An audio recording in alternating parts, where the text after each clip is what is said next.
In 5, 4, 3, 2, 1.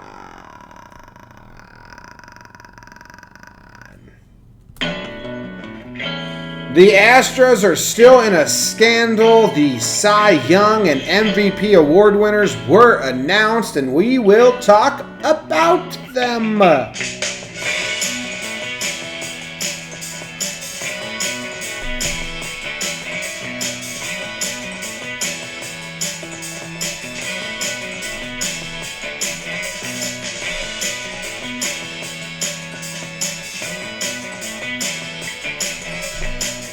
What's going on, everybody? Welcome back to Talking Baseball. It's a podcast. We talk about baseball, Major League Baseball. Sometimes Jake tries to talk about other sports, and we stab him in the throat with our words. My name's John Boy. I'm coming to you from Harlem, New York, and I have my co-host Jake, the aforementioned dude who we stab sometimes, coming to you from Denver, wearing his Breckenridge, Colorado pocket patch salmon-colored shirt that I am a big fan of. How you doing, Jake? Good color on me. Pinks and purples. They show well on my skin tone, a woman at the Atlanta airport said once. I'm good, man. Mentioned Breckenridge. I think we're going to get our first skiing this weekend. Excited for that. And, how about I appreciate you said baseball in the news cycle. That's something I like, good news or bad news. And a couple other people did say that.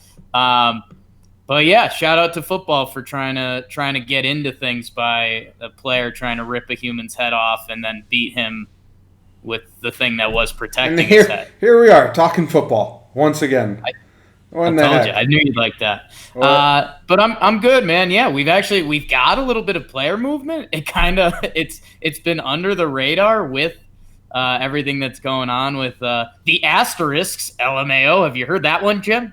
I have. Someone emailed me and said, "Am I the first to do this?" It's so tough because you and I are like inundated to a blind degree with it, but it's now anytime anyone hits a table or there's a video of someone drumming, or even the football thing last night, someone's like, "Oh, it must be a changeup," and it's like, that joke was cool for 24 to 48 hours. I think we gotta start getting better material out there. Oh yeah, I mean, people have already, but that's what people do. They can't think of new jokes, so they just hammer the jokes they've heard. And I think I do want to give a quick an apology to Astros fans before we say probably more bad stuff about them coming up in a minute. Dude, it's got to be bad for the diehard baseball fans that are Astro fans because there's no defending what's currently going on. So the people that are defending on it are the breezy Astro fans that just want to talk trash on the internet, and they're making them look awful right now. Oh, yeah. The casual fans are always the ones that make your fan base look bad because they have nothing at stake, so they just talk out your butt. We don't. Yes. Oh, integrity of the game. We don't care about that because we got a banner. Well, you don't like the sport. I got news for you. You don't enjoy the sport of baseball, and that's what I like. What's going on in Harlem, Jim? Are you in Spanish Harlem? Can I start saying that? I don't believe I am. I think that's got to be Southern Harlem. I love Maria Maria, one of my favorite songs ever. Yeah, well, I like that song by Elton John where he talks about Spanish Harlem. Would you look at this? No, couple peckerheads that like Spanish Harlem, never been. Spanish Harlem is on the east side. Dude, that Elton John song is fantastic. Meatball down my pants make me think one of my testicles fell out. Well, Mona Lisas and Mad Hatters. It's a good song. Good song. Like Elton John. Oh, yeah. Similar personalities, me and him.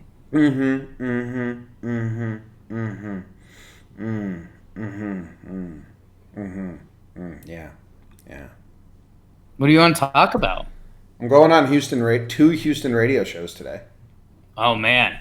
Yeah. You think they're going to come at your neck? Well, one emailed me. Dude, I have a lot of... Everyone wants to talk to me, and it's like, I don't know. It's not really worth it. But I'm trying to find the email. They asked if I could come on, and I said, "Hey, Houston kind of hates me right now. Are you trying to railroad me?" Is this a trap? I said, "Either way, I'll come on." Give like a little heads up if I need to have my shield up or not. They said it's going to be friendly. What you were saying, and a lot of people just aren't looking at all the evidence, or not evidence, accusations. And I'll give Houston fans that it's just accusations. A lot of people, like when I was looking, like they don't understand what I'm doing. I'll say that someone blew up with Astros Twitter. They don't understand what I'm doing. People are saying things, players and coaches, and this is a little update, and then later on in the show we're going to talk about Cy Young winners, some movement, and MVP. But people keep coming out and saying things like, I told you personally about the eye-line thing I heard, and the bullpen catcher in the bullpen. That came out publicly, so then I went and tried to find something. I didn't really find anything because it's going to be impossible to find, but I just posted that Springer video, and I was like, he's kind of looking off to the right, but we're not going to find any evidence here. I literally said that in the tweet. Like, there's no damning evidence from this. And then the whistling, you can hear whistles, but honestly, I don't know if it's just a Houston thing or if it's every stadium. I've only tried one. If you listen for whistling, it's almost like, holy shit, why are so many people whistling? Yeah. Yeah, and that's it's kind of in a tough spot right now because, and I don't want to give this as too much of a compliment to you or too much of an insult to other people, but like, I don't know. I saw there was a video on my feed today that was like a guy that got a video and he's like, I don't know if this is something, but check it out. And like those people kind of aren't helping right now. Like if you just grab the video and like the video was Springer striking out on a slider, but there was like some clapping beforehand. And it's like, hey, we don't need this one. We've got other data. This one's cool for now. Yeah, and I think that's the only again, I hate going to bat for you, but I thought it was funny, the couple comments that have been like, all right, dude, like, let it go. Like, kind of no, this is not only the biggest story in baseball, this is the biggest story in sports right now. And yeah, like, it's kind of cool for everything we've got going on, but also it's a big deal. And the only people that are saying it's not are Houston fans and probably bad Houston fans. So it's tough. Yeah, there's a lot of Houston fans that are in a position they're like, this sucks, but I'm going to wait. And I appreciate that. Like, I'm going to wait until it's 100% or not because this sucks if it's true. It looks bad. I hope that it's not. But someone's like, you're putting your integrity on the line. Like me. Like, I'm going out and fishing for these. Players are saying accusations, and I'm just trying to find video to back that up. And sometimes I haven't been able to, and sometimes the banging is very, very easy to. Yeah. And, I mean, like, people within the sport are contacting you. Like, it's not yeah. I don't know. Like, at first it was sounds like the JFK shooting. It was like John Boy operated alone. Now it's like this is a very real thing, people. And the other thing, and we'll move on, I promise, is that actually I forget what I was going to say. All right, nice. Fuck. Strong close. Damn. That's how you win the room over. Like, Where are you? Here's one thing that we haven't talked about that I don't think baseball has fully talked about yet. And again, we're kind of in a tough spot because among some of the discovery stuff, of course, there's a couple opportunities to take a couple jabs at Houston. And I mean, it's sports. You might as well, hit them in the belly a couple times, see what happens. But how far deep do you think this goes with like Cora and Beltran? Because, I mean, it seems like they're the originators, and now they manage two of the bigger teams, one of them that won the World Series the year before. Yeah, so, I mean, what I can tell you is that it's been reported and I've been told that Cora was very much put this in place, or was one of the people that helped put this in place with the bullpen catcher at the end of the year, and he brought the bullpen guy to Boston with him. So, I don't know. I think it's systematic, and that's the problem. That's the root of it. That it was like, it was a system put in place. And then that, if true, and that we don't have any evidence of this, just a couple hearsay. If the earpiece thing is true, right, that the bullpen catcher or coach was wearing an earpiece, that means that they heard the banging that getting faded out by the crowd and thought we need another solution, and then like you know what I mean. So that means this was like an operation. Yeah. And we don't know if that's true or not yet, but if it is, that's bad. Yeah, it's crazy. It's going to be fun to see what other details leak out on this. Mm-hmm. Yeah. All right. Why are you smirking like that? Well, nothing. No reason. You just look like Thomas the Train Engine right now. One of my first college Halloween costume, Thomas the Tank Engine. Yeah, you looked good in it. I look great. I didn't look great. Yeah, actually, yeah, those pictures are actually kind of hard to look at. Yeah, I got some tough acne, some water weight on at the time. I traded the Thomas the Tank Engine outfit for a girl that was wearing a sexy referee outfit. Oh, you did? Yeah, there's one pic of that out there. Nice. For the holidays. Are we going to a break or are we going straight into everything else? I think we go break and then Awards! Stay tuned. We'll be right back with awards. I gotta fix your face. Impossible. That's what your mom said. And she was right. It is impossible to fix your face. Because of the ugliness. I don't want you to confuse it with something else. All right, we have awards coming up. And let me tell you here and now, I did not know who won what until I sat down at my desk this morning. Been so inundated with all this nonsense and going on interviews and TV stations. One TV station interviewed me, Jake, and then they just posted the interview as a tweet thread. I was like, we need to weed out what shows I go on. I had to talk. We got to like do some searching with Bill. Like they said it was a TV interview, and they just posted the videos on Twitter. What the fuck's that about? It's a waste of my time. Another interview I did in Canada, they just didn't air it because the impeachment trials ran long or something like that. I was like, God damn it. Can't trust those Canadians, man. I'm not making any breakdowns because I'm taking all these interviews. So anyway. So I didn't know who won. Do you want to do Cy Young first? Because that's kind of what I looked at the notes you put in the sheet, and I was like, holy shit. Yeah, and chronologically, we are a Cron pod. We've always been a Cron pod, and the true ones know that. The Cy Young came out on Wednesday. And let's check the Easy Box first. In the National League, Jacob deGrom won back-to-back NL Cy Young for your New York Metropolitans. They've got a couple NL East trophies to hold on it. They just need to get that ring now. Some of that's not true, but good for deGrom. He's a stud, and I don't know. Is he kind of like underrated in baseball? No, I don't think so. He just has the Mets effect where people are like, oh, and deGrom. Yeah, that's true. Because it was, I don't know. I guess it's just funny because all of the end of 2018 was people rabidly defending deGrom or Keith Olbermann being a human idiot. And they were saying like he's got the best number. Don't look at the wins, people. And most of baseball was like, we're not. We'll look at the ERA and the other stuff. Like we got it. We're all over it.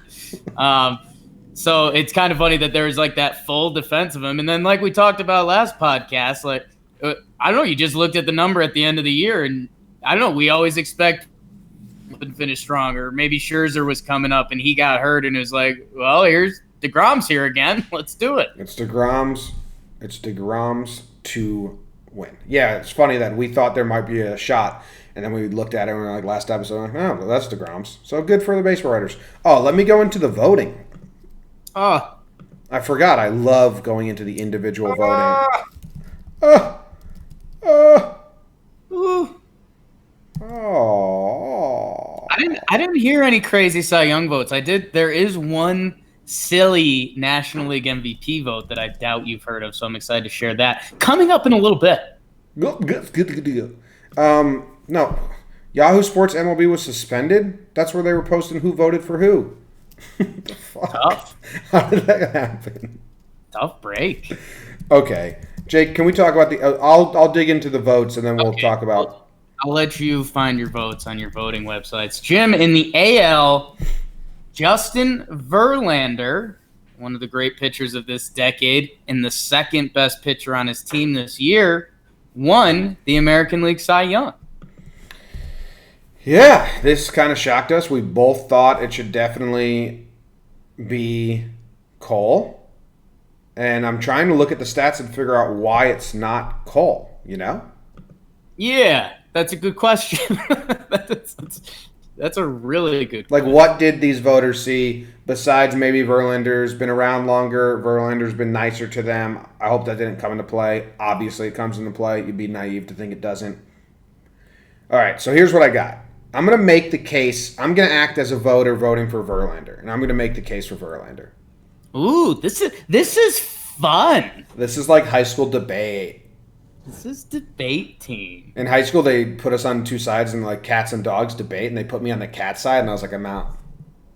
Yeah, you just lost a participant. They're like, no, it's they're like, no, Jimmy, it's like this is what we're learning, how to debate something you don't believe in. And I said, that sounds very wrong and dumb.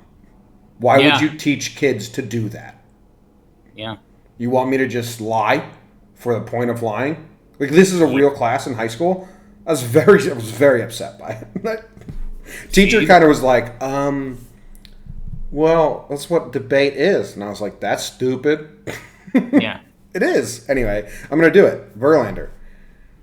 Okay, Jake, he's older, so he use that right now. he comes with more wisdom.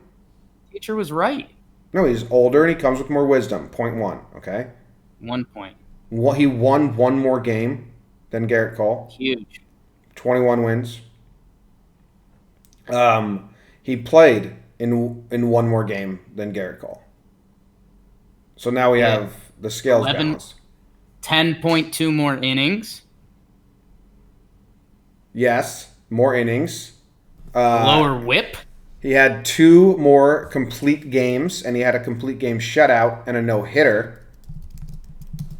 Wonder how much that plays. He gave up less hits and less walks. Higher WAR. He's a WAR guy. Is this balks? He had no balks. Ooh. Garrett Cole had 3 balks. That's huge. Huge. And lower whip, you covered that. Lower home run to 9? Really? He gave up 7 That more. can't be right. He gave up 7 more. Oh, hits per 9. Hits per 9. Hits per 9. Higher home run per 9. And more. No, less strikeouts. So that's what they. I mean, that's, I guess, was enough. It's pretty close. It's closer than I originally thought, but. It's very close. I mean, Cole has the ERA by .08, which again, I mean, that's super tight, and ERA is ERA is ERA. The bigger things for Cole is like, I mean, he didn't lose like all summer. I saw I think it was Mike Wilbon, someone that's not a pure baseball guy but a good sports person, and he was like, "Hey, it's the sport of the summer," and Garrett Cole didn't lose. He rode that winless streak from the start, end of April or end of May, whatever it was. I don't know. You're right. I mean, when you just look at the numbers on paper, I mean, it is very tight, and Justin Verlander's very good. But I don't know. Cole was just dominant, and I think like if you took a poll on the Astros, they'd say Cole, and if you took a poll around the league, like. If you were a batter, who would you least want to face? I think it's easily Cole. This year. I agree. I mean, Cole was the dude. He had a winless, or he didn't lose a game for like the second half of the season. Yeah. It's like 16 in a row. Yeah, I get the numbers mixed up in my head now because it carried into the playoffs and they started doing that thing. But yeah, man, I don't know. I think when we look back at this in a decade, like you'll say, like, yeah, those stats are there, and maybe the Verlander no hitter is a thing in this, which seems kind of ridiculous, because the stats are pretty similar face level, but I don't know if you were in it, you'd know that it was Garrett Cole all day. Okay, so I have a guy that we need to take his vote away from him. Okay, so you know my rule about this.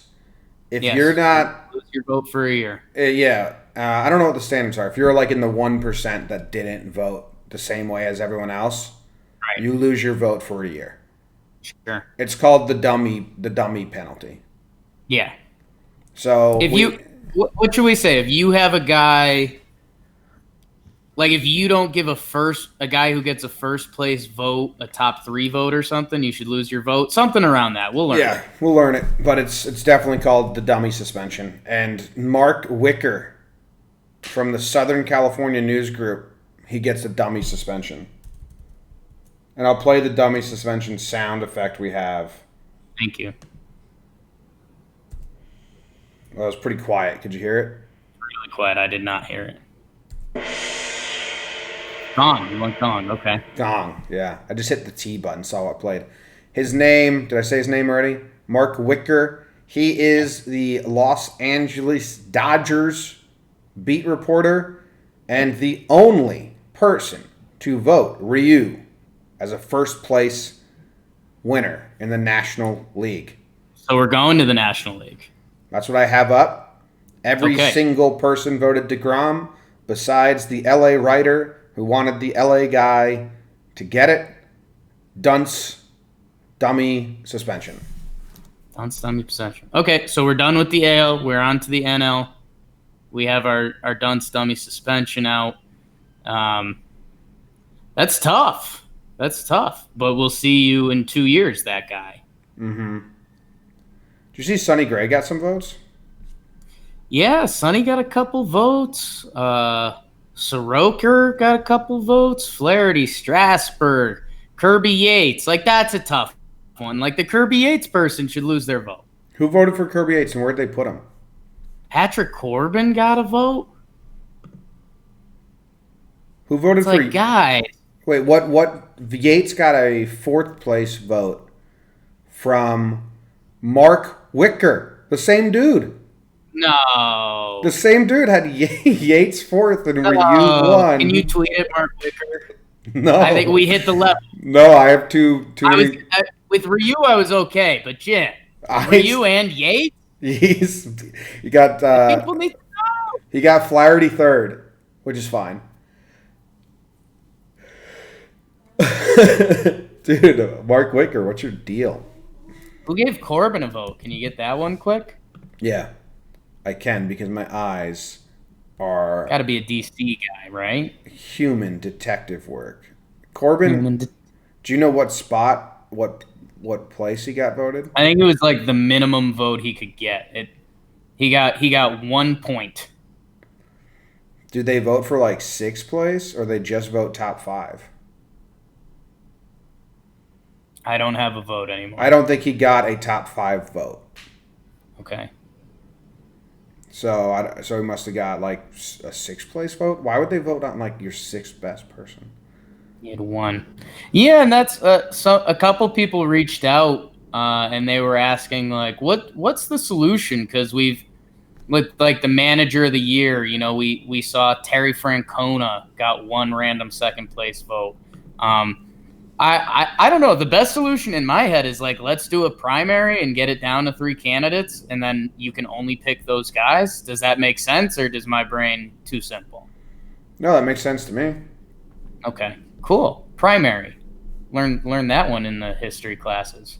Yeah, it's good shit. So you said there's something funny in the AL MVP?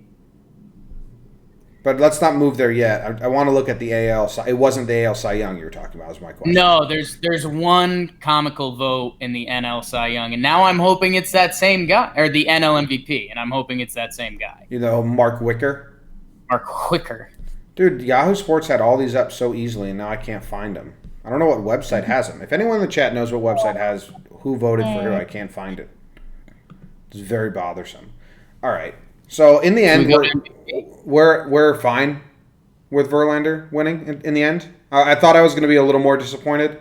It does suck that like Verlander's already won one and Garrett Cole like was the best pitcher in the AL, but somehow didn't win it.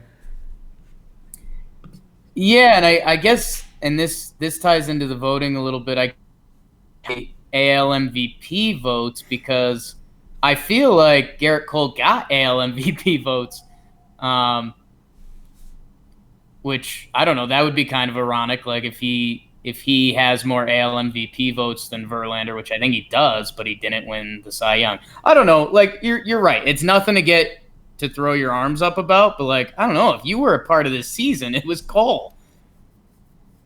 Mark Wicker. I saw someone tweeting about him. I'm sure he's getting some not fun times. Wicker leaks. Wicker leaks. All right, let's take a quick break and then we'll do the MVP.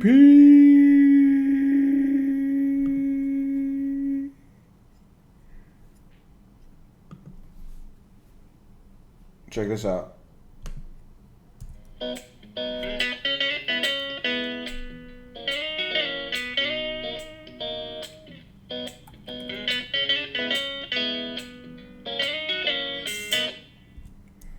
All right, MVP voting. This is the biggest award in baseball. It's kind of like should be on the same level as the Cy Young, but because they refuse to establish what the MVP is and that pitchers can win the MVP, it makes it bigger than the Cy Young. It should just be the best hitter in baseball. Like it's weird that we have like the best pitcher in the leagues, but we don't have the best offensive player or like, field player in the league. Yeah, we've done this a little bit before. It should be 2 awards. It should be best player and MVP.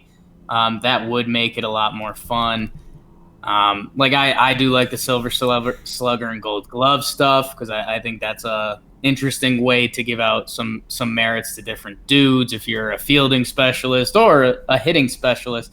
But yeah, and you know what kind of has ruined this is WAR, wins above replacement. Like that. That stat was made up to kind of show a player's value, and people have looked at that and been like, oh, well, that player had the most value this year. So, yeah, you kind of screwed us on that one, War. Let's do the NL first. Your NL MVP is Cody Bellinger. Cody Bellinger. Come on down. He's a pretty good NL MVP, though. I mean, the Dodgers had a really good regular season. He went nut job for most of it. It would have been fun to see Yelich finish the season, but once Yelich got knocked out and Milwaukee did pretty good without him, it was kind of bellies. Yeah, but I saw something that was Yelich missed the last 2 weeks, right? I want to say it's closer to 3. Okay, 3 weeks. If he missed the first 3 weeks, would it have counted against him in the same manner? That's what I saw, and I thought it was an interesting point. Not the same manner. But, I think your counting stats and stuff like that are impacted. But again, that's where it's another gray area with MVP. Dude, Cody Bellinger's so young. He's 23 years old. Yeah, he's really good. Do you think I didn't realize he was that young. If the Brewers played like shit without Yelich, does he win the MVP?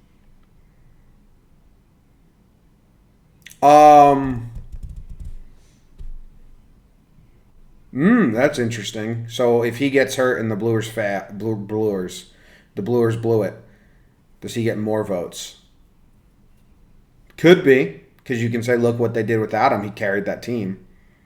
Right? And now there's probably some dumb people saying, like, look how good they did down the stretch without him. Yeah.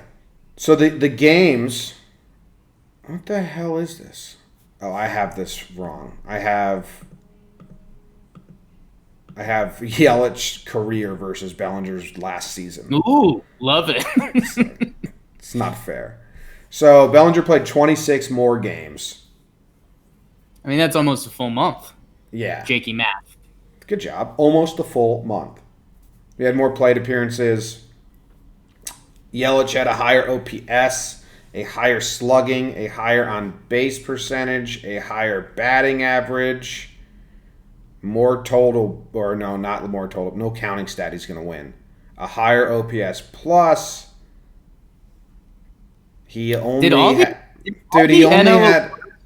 he only had 3 less home runs than Bellinger.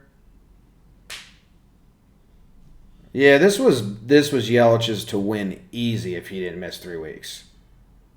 Did the NL blow all their awards with injuries? Like Tatis was neck and neck for Rookie of the Year. He gets hurt. Yelich had like a mini leg up on Bellinger for the MVP. And then Cy Young, like Scherzer had a good chance. He got hurt. Ryu got hurt and had a little slump. Like, NL, you kind of blew it this year. Damn. Dude, I'm happy for Bellinger. I think he's a deserving MVP winner, so I'm not trying to knock him at all. He had a fucking fantastic season. But Yelich had him in a lot of these categories. I didn't realize that. If he didn't get hurt and he stayed true to how he was playing for the next 3 weeks, it was Yelich's easily. So that injury really hurt him. Yeah, and that'll be an interesting week of this offseason or spring training when, dude, Yelich's numbers are like silly. They're Barry Bonds stuff. So that'll be fun. It'll either be like this right before the start of the season or a boring week of the offseason where someone's like, hey, Christian Yelich is a real Barry Bonds. A real Barry Bonds. So you want him to take steroids? No. I just don't know what you meant by it. All right, so Jim, here's where it gets fun. So you'll appreciate this. Well, actually, no, you do have one asshole you have to find. Okay. Somebody gave Cody Bellinger a 5th place MVP vote. Everything else was 1st or 2nd. Someone gave him a 5th place. Like that dude should be in trouble. You fucked up. Someone gave him a 5th. It looks like you get the vote on top 10. So the other ones I had. So who gave him a 5th? Here it is. Tracy Ringolosji from Colorado. He had Rendon, Freeman, Arenado, and Yelich above Bellinger. So he had Yelich 4 and Bellinger 5. Yeah, I mean, you got to lose your vote for that. Dude, he's the only one that didn't have Bellinger or Yelich. Dude, why are not all of them? Obviously, 99% of the baseball writers aren't assholes, but why are there like these assholes that get votes? You know what? It's not Bellinger or Yelich. They're not even top 3. Go fuck yourself. You're just wasting your vote. Yeah, that sucks. Yelich had 1 4th place vote, and it's that person. That sucks. So Rendon had the majority of the 3rd place votes. He had 24 of them. Ketel Marte finishes 4th. We made some Ketel Marte jokes as the season went on. He had a crazy year. If you're a stats geek, go look at it. His season. Acuna finishes 5th. Arenado 6th. John, this is the one that had the NL talking. Because you're right. I mean, when there's 10 votes, you're going to have people that sneak in a Yasmani Grandal or a Strasburg or Eugenio Suarez for the Reds. Had 4 10th place votes. The one that had everyone talking yesterday, Jim. Kevin Pillar. He got a vote? Kevin Pillar got 1 10th place vote for the National League MVP. For his 7.19 OPS season with a 259 batting average and a 287 on base percentage? Like that's brutal. And I don't know, man. Well, let's look at that guy's ballot and let's look at if he did everything else good. Then I'll be like, okay, you don't get dust. Kevin Pillar had a 1.0 WAR. Okay, let's look at the rest of his ballot and see how he did otherwise. A 293 on base percentage. Jake, if he did everything else fine, I'm fine with him fucking around with his 10th place vote. Okay, that's fair. His name is Henry Schulman from the San Francisco Chronicle, which is Pilar's team. Right.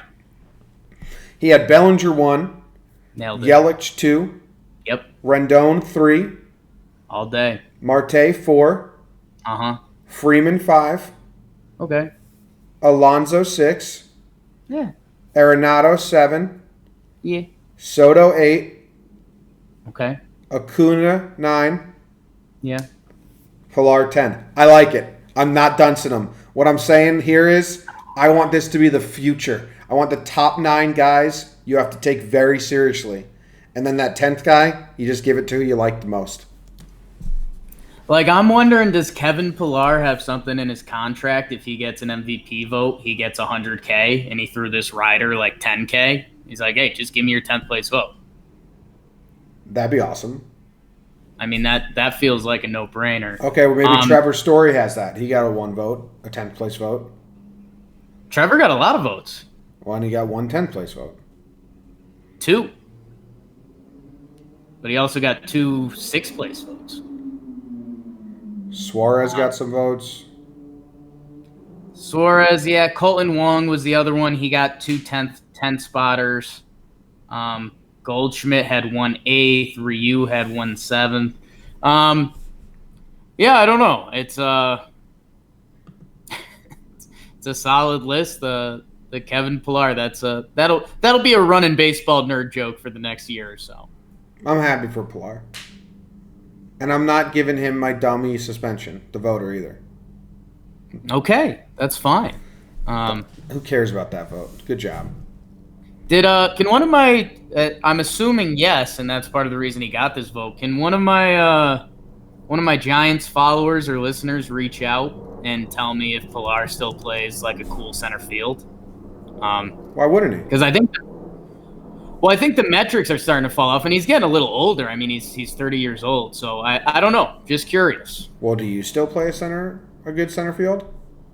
We're gonna find out soon, I think. All right.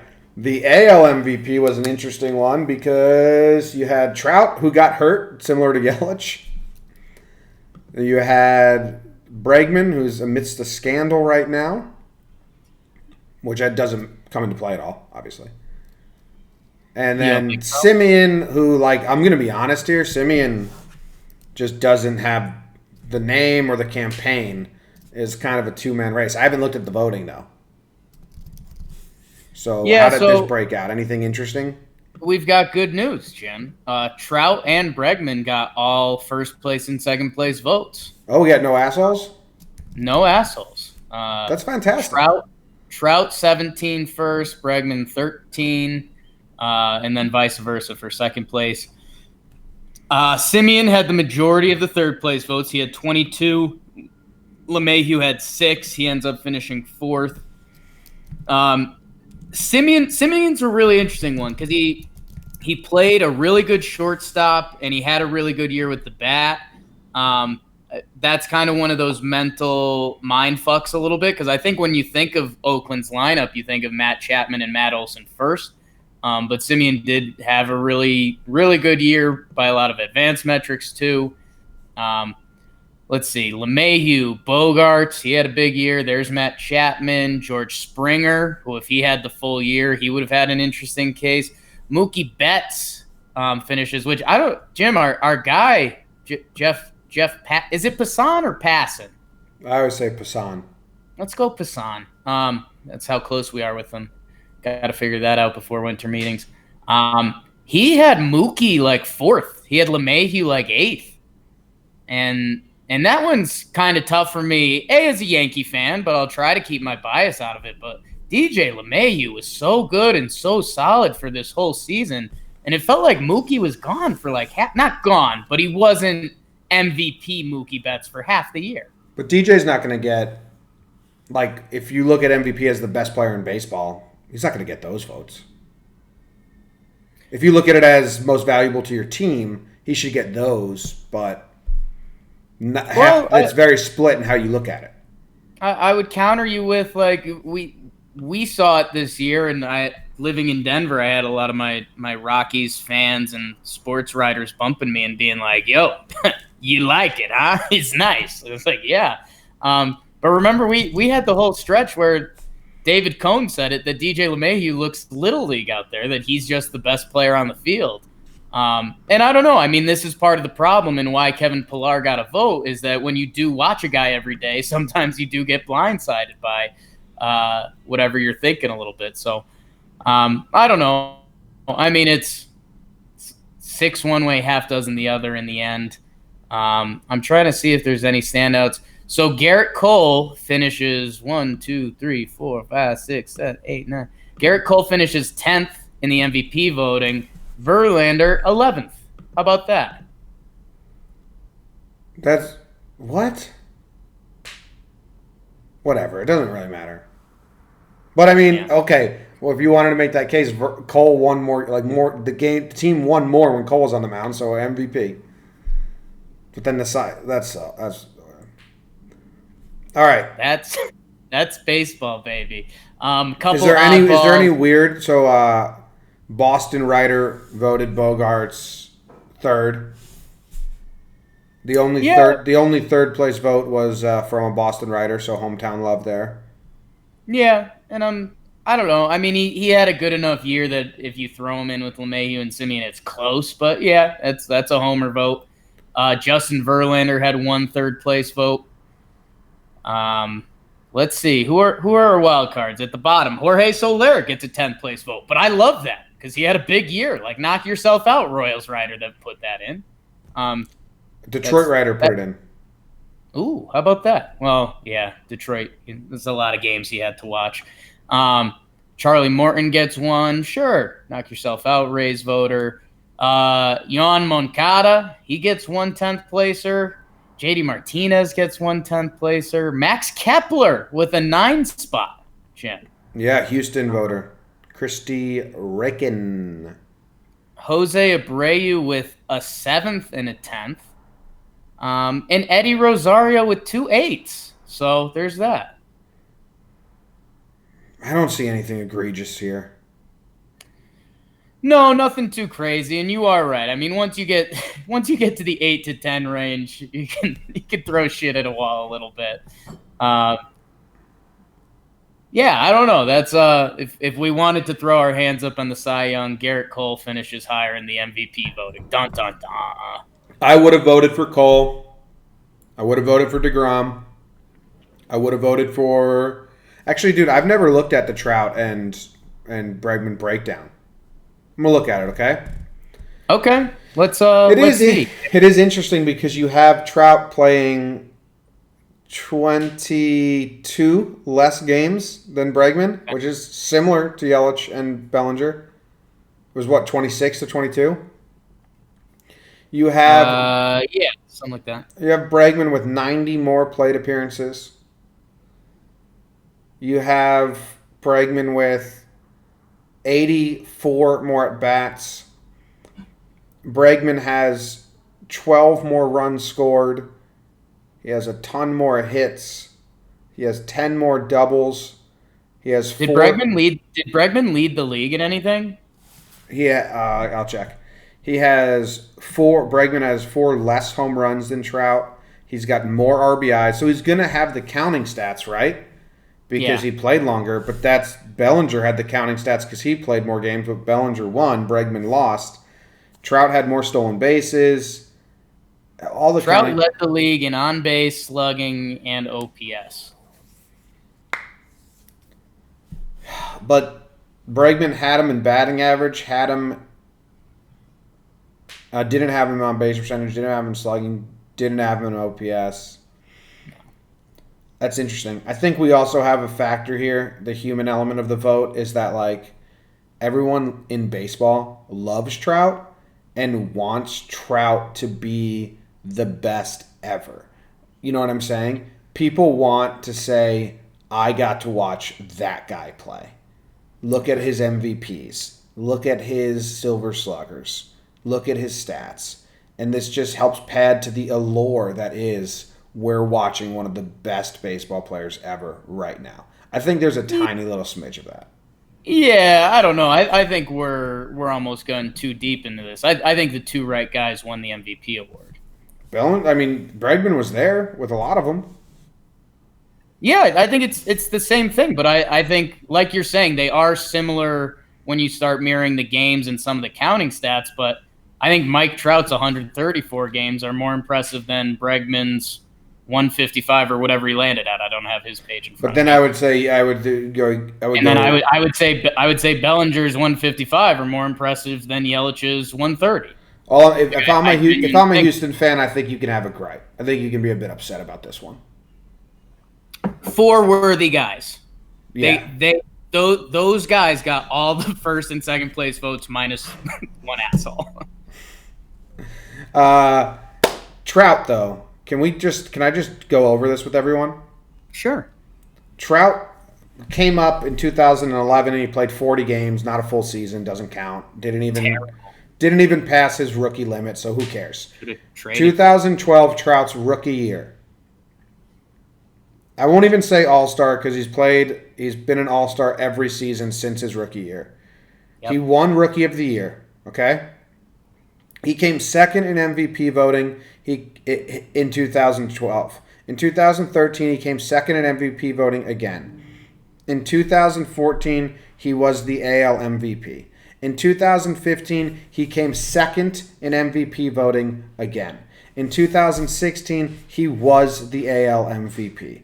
In 2017, he got injured, he didn't play a lot, and he was the fourth place finisher in MVP voting. 114 games. In 2018, he came second in MVP voting, and in 2019, he came first in MVP voting. So in 8 full seasons, he now has 3 first place finishes in MVP voting and 4 second place finishes in MVP voting and 1 fourth place finish when he was injured. He's won a Silver Slugger every single year since his first full season in 2012, besides the injured year in 2017 when he only played 114 games. His career is incredible. Yeah. No comment. Yeah, he's special. And this is it. Go look at the Baseball Reference if you're a baseball person. It's fun to look at. All the bold italics for categories he led the league in are pretty insane. OPS 4 of the last 5 years. Jim, the cool part for me, because he's been special since you mentioned his rookie year. Like, we knew this dude was different. Where he led the league in steals with 49, by the way. In 2014, he led the league in strikeouts, which, again, not a big thing, especially when you're doing everything else he does. He led the league in total bases that year and won the MVP. But he's cut down on those a lot, and that's when things get really cool. When you see a special player that's like, yeah, I won the MVP. I had a really cool year. All right, time to get into those strikeouts. Got to get rid of those. And it's like, oh, you're different. Yeah, it's crazy. Crazy. All right, we have some free agent signings and happenings that we have to talk about as well. Yep. We'll take a quick break, and then we'll come back with those. Oh!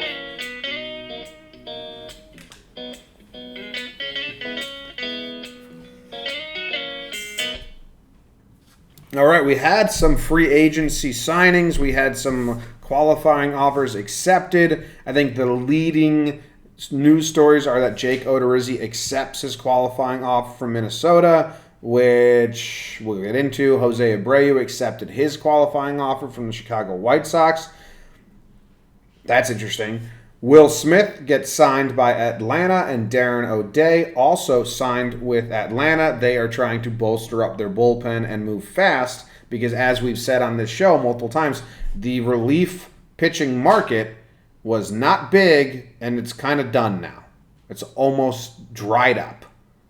Yeah, let's do relievers in Atlanta first because they're kind of the two of the major topics. Atlanta is they're trying to get their free agency done with. They signed 2 relievers. One of them is pretty impactful, Will Smith.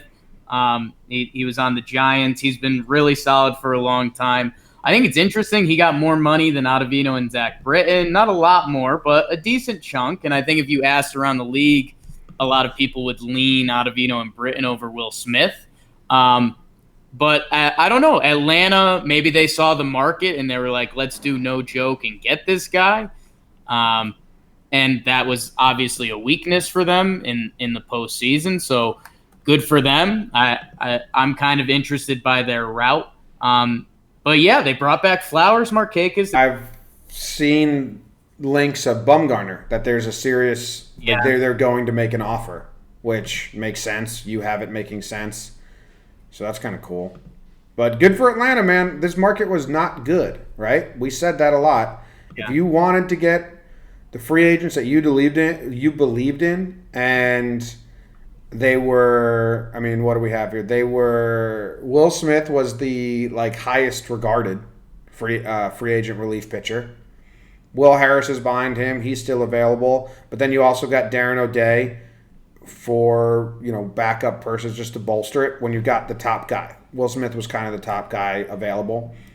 So good for them. Yeah, the only wild card in the relief pitching pool is Dellin Betances. He's got dirty stuff, but he missed all of last year. He's going to miss part of next season. No. Did you hear the update? No. Dellin said he's not going to miss any of next year. Oh, there you go. I thought I said that, and then you talked me off the ledge. I heard. Well, I don't know if you can trust him. Okay. Well, he might miss start of next year. He said that by December this winter, he will be fully recovered from his Achilles injury and have a normal offseason by December, which I just find very hard to believe, and also really good for free agent stuff. Yeah, or it could be lying a little bit. That's what I'm saying. I think there's a little embellishment there. Maybe I undersold Will Smith a little bit because he's been Kansas City, Milwaukee, San Francisco Giants. If you take out his rookie year, which we just did with Mike Trout, he's at a 3.03 ERA. I didn't do that with Mike Trout. You did. He wasn't a rookie. It was like a call up. Yeah, I mean I'm taking out Will Smith's first season. He started games that year. He started 16 games. He's only started one since. So I think that can be an outlier for Will Smith as well. Yeah, that's fine. I'm just saying Trout's rookie year, he won Rookie of the Year. Yes, his first season playing baseball. Let's settle there. And Will Smith was great last year. 2.76 ERA, 34 saves for the Giants. 96 strikeouts in 65 innings. So good for Atlanta.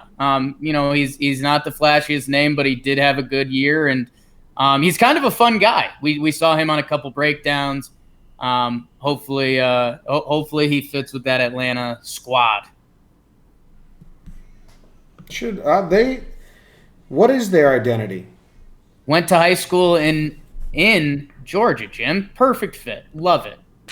From there. Wow, that is wildly amazing. Can we get to these qualifying offers? Because they're what's super interesting. Yeah. You want to go? Yeah, because we talked about this a little bit. I don't know what platform. Jake Odorizzi accepts the qualifying offer from Minnesota because they kind of damned him by making a qualifying offer. Because the way we saw the market play out is these teams, so the rules are, if you get a qualifying offer and you say, no thank you, I'm going to go to free agency, well then any team that signs you has to give Minnesota a draft pick as compensation since you said no to the qualifying offer. And the whole point was to incentivize teams to offer qualifying offers to their players that have been with their team, because it's good if you have guys coming back and loyalty and that type of stuff. And it used to be the generic stereotype was, our guy is going to be here for the first 6 years and then he'll sign with the Yankees or he'll sign with the Dodgers. So when that happened, the idea was that if you were the Twins, if you were whatever other team you were, sorry Twins fans, qualifying offer example, is that if that player leaves, you still get a first-round pick, so you could build your farm system and things like that. Now, those used to be a lot less valuable in Major League Baseball. Now they are a pretty decent form of currency. Yeah, the draft picks and trades and all that, we've learned that they're super huge. And Keuchel didn't get signed because he had a draft pick attached to him, and a lot of other guys, Moustakas, didn't get signed because he had a draft pick attached to him. So if Odorizzi says no to this qualifying offer, teams may want to pay him the same money or more, but they don't want to do it with that draft pick attached, and he could be waiting all winter. So his hands are kind of tied because he's pretty deep on the free agent pool right now, and he's got a draft pick attached, so he's just like, I have to take this because this is money on the table right now. So qualifying offer system kind of sucks. A lot of systems in the CBA suck right now. Good for Jake Odorizzi because it is a decent chunk of money, and he does get to stay and be with his team. And good for Minnesota for the fans that like Odorizzi, and bad for the fans that don't like him. I'm not sure how many go each way. But it is just such an interesting trickle effect with the CBA and all the rules and shit. Yeah, and it's strong. The thing that is saving the qualifying offer currently is that you can only be offered it once. So Odorizzi, he can be offered it this year. He accepted it. So if he goes out and he has another good year, he will hit free agency with no hassle or anything. It's kind of tough because he probably could have gotten a 4-year, 15-year, 4-year, 15. I don't know, 3-15, 4 for 12. And kind of would have been his last contract, and now he's got to go out and do it again. So we'll see. Hopefully it ends well. And yeah, I think if you're the other starting pitchers, you're a little excited. If you're that second tier, if you're the Ryus, if you are the Kershaws, that kind of tier, that's one less guy who's fighting for money from a team like the Twins that probably wasn't going to go out and shell out money for someone they weren't familiar with. I don't know. Maybe that got a little weird at the end. You don't know. So tell me about this Abreu one. He accepts the qualifying offer because no one wants a DH anymore. Same reason why JD Martinez didn't opt out of the Red Sox. He saw the market for first base / DH guys and said, oh shit, no one really has a spot or wants this. So I'll just opt back into the Red Sox contract, which is good money. And I think Abreu probably saw the same thing, and his team was like, this is the only team that really needs you. Yeah. I mean, the teams that are looking for DHs are the White Sox in Texas, and basically Chicago kind of brought theirs back. Jose Abreu did play 125 games at first base. He's not special over there. I think he could probably pick it for another year, maybe 2. He's going to be 33 next season.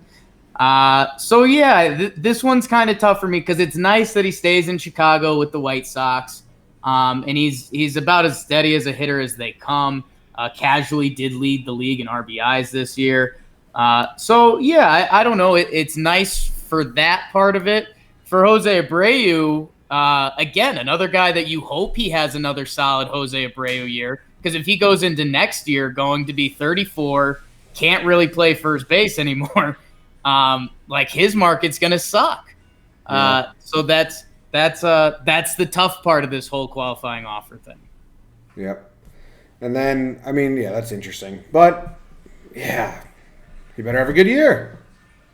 Have a good year and go get a 2-year good money or 3-year decent money contract to DH first base somewhere after that. But yeah, I think most of you are with us. But if that would be the overlying thing, if Jose Abreu hit free agency this year, he probably gets 3 years, $15 million per. Instead, he's getting 1 for 17, 1 for 18 essentially, which is more for this year. But if he has a bad year, he might screw himself. He'll have a great year.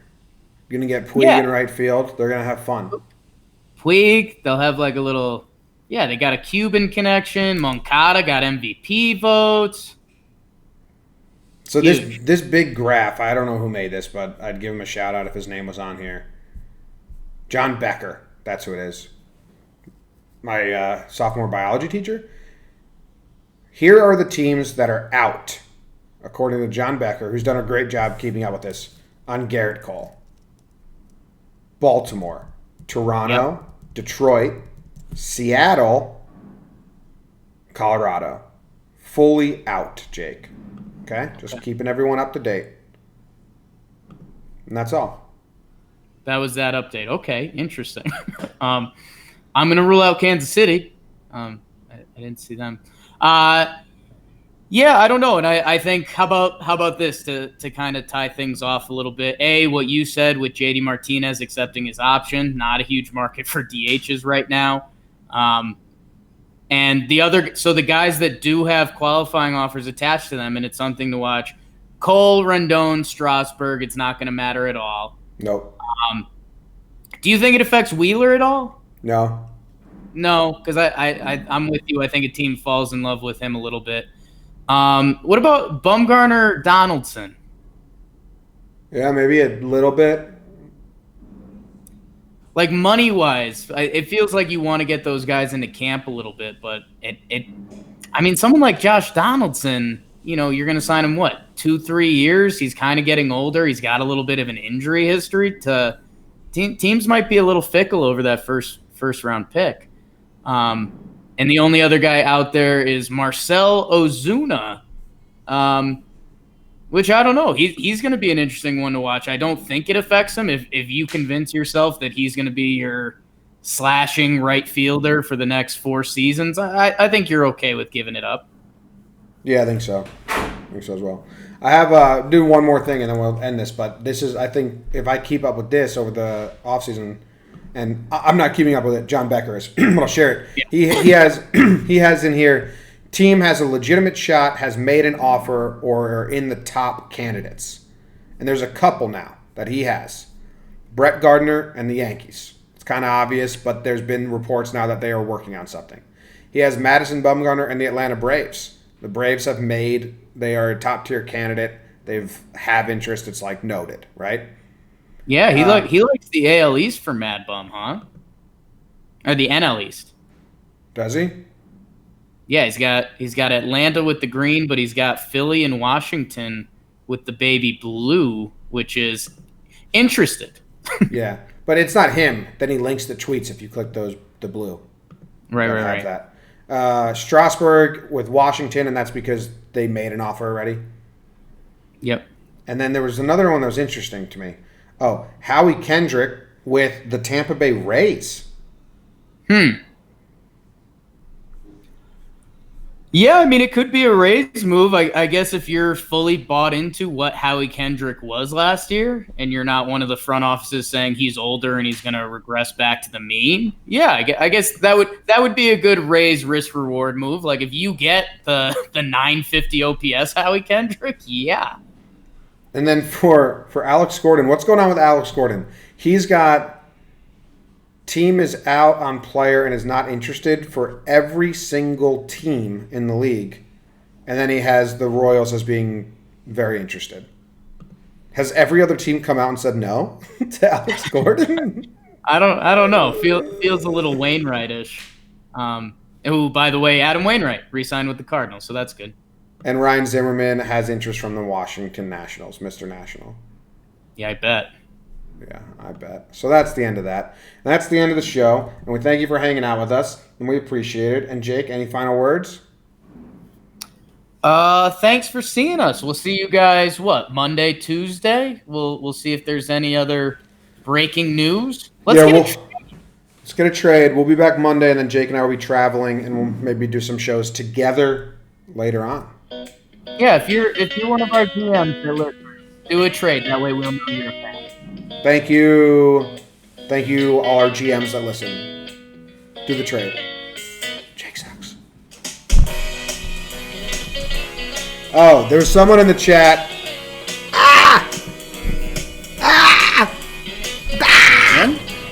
There's someone in this chat that wanted to know about Brock Holt. Let me see if I can find it. Cockhold.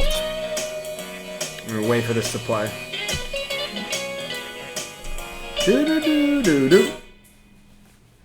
So they are asking, let's see, who is it? Finn Marable. What do you guys think of Brock Holt? You mentioned Todd Frazier to the Phillies would be a good clubhouse guy by in terms of morale. Going to the gym? Yeah. Brock Holt would be good utility veteran guy. They just don't get a lot of money. But I think Brock Holt's like average and on base percentage have been really good the last 2 years. He doesn't Yeah. have any power. Like, I don't even think he attempts power anymore. So, do you think there's a big want for Brock Holt? Let's see. So his OPS last 2 years, 774, 771. He hit 297 with a 369 on base, and he played. Let's see. He played every position except center field last year. So I mean, he's the ideal bench player. You'd like to think he either goes back to Boston, or I mean, he'd be a perfect fit for the NL. Man, it's plug and play. The NL would be good for him. You don't think Red Sox have any interest? You don't like how much is he going to cost? Like, do you pay for a guy that does that? Let's see. So they compared him to Todd Frazier here, and the difference is Todd Frazier is also an on-base percentage guy, right? But he also then has power. Yeah. So Brock Holt is a good on-base percentage guy, but he's got no power. So when he does make contact, it's like empty contact. So I don't know. And Todd Frazier plays a valuable defensive position well. I think Brock Holt survives at every position. I think second base would probably be his strongest. But like Todd Frazier can play third base for the whole season. You wouldn't. I think the only position you'd want to pencil Brock Holt in for that would be second base. But he's more valuable. Oh, third baseman pulled his hamstring and is out 2 weeks. Brock Holt can cover that. So I don't know. Yeah, Todd had a 772 OPS last year, 21 homers. I think it would be close. I think a couple years back, it'd be easily Todd Frazier, but those super utility guys are crazy valuable nowadays. Yeah. I just got an invite to go on Steve Summers' show. No. The Schmooze. But I have an interview with The Athletic at 6, and he's a nighttime. But I fucking love the Schmooze. Breakdown. It seems like more of a shakedown of the Astros organization. So do you think this cheating is rampant, or is this just the Astros reinventing the game themselves? Who's City? Who are you talking to with The Athletic? Mark Carrick. Oh, that's right. Is he still coming to your place? I don't know. Do you think he'd like that I have a big old couch cushion right here? Yeah, I think he would appreciate that. That's the grind.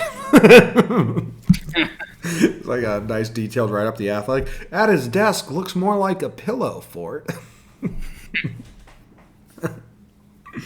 All right, I gotta get going though. I gotta go get bombarded on these Houston radio shows. Oh yeah. I mean, I gotta milk this for all it's worth. I think exposure-wise. Yeah. So like Houston radio shows are good, and then, I mean, I don't want to say no to the Schmooze. It's impossible. Love the Schmooze. So it's the dream. It is weird. They just texted me. It's like I kind of get like weirded out when like producers of these shows just like text me. I'm like, where did you get my number from?